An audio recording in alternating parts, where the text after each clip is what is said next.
வித்தியாசமாக செஞ்சுருக்கேன். சரிங்களா? அதை இப்போ நீங்கள் பார்க்க போகிறீங்க. பழைய பழைய பழைய பழைய பழைய பழைய பழைய பழைய பழைய காலத்து சப்பாத்தி பார்க்கலாமா? வாங்க. கொஞ்சம் ஏறிட்டம் பார்த்துக்கிடுங்க. பழைய காலத்து நினைவுகளை மறக்க முடியுமா? சொல்லணும்ல. இறங்குறது தான் கொஞ்சம் கஷ்டமாக இருக்குது. பார்த்து இறங்கணும். யார் பார்த்துட்டு என்ன பார்த்து இது பண்ணிடாதியே. நான் கொஞ்சம் டிஃப்ரெண்டாக இருக்குன்னு செஞ்சேன். எம்மா சரி, இப்போ பழைய காலத்து இதை பார்க்கலாமா? வாங்க. அப்படியே கேமராவை திருப்பிட்டா திருப்பும்போது இங்கே பாருங்க.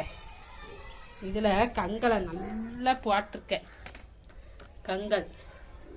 கங்கள் உங்களுக்கு தெரியுதா? இப்போ இந்த கங்கலில் நம்ம அந்த பழைய முறையான சப்பாத்தி நான் இங்கே பாருங்க செஞ்சு வச்சுருக்கேன். இதைத்தான் இப்போ நெய்யில் அப்படியே குளிப்பாட்ட போகிறேன். அடுத்து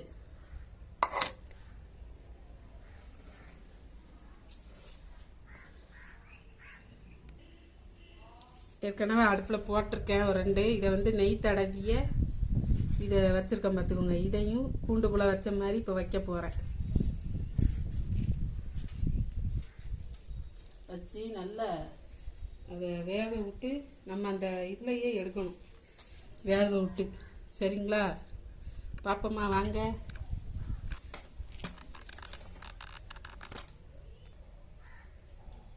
வேக விட்டு எடுக்கணும் நல்லா. அந்த இங்கே பாருங்க, இந்த தணல்லையே நல்லா வேகணும்.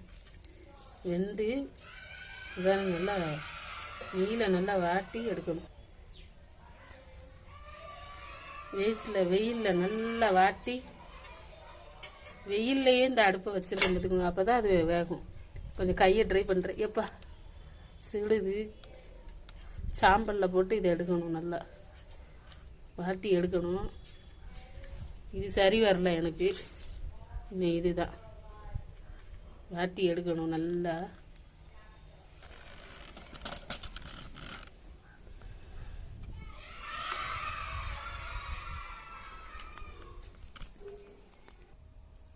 இங்கே பாருங்க செஞ்சாச்சு. தூக்கி காட்டுறேன் கொஞ்சம் உங்களுக்கு. எவ்வளோ அழகாக செஞ்சுட்டேன் பாருங்க.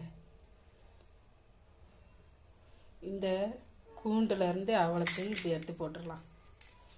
இப்போ ரெடியான இதை எப்படினாலும் உங்களுக்கு சட்னி வச்சு தொட்டு சாப்பிட்டுக்கலாம்.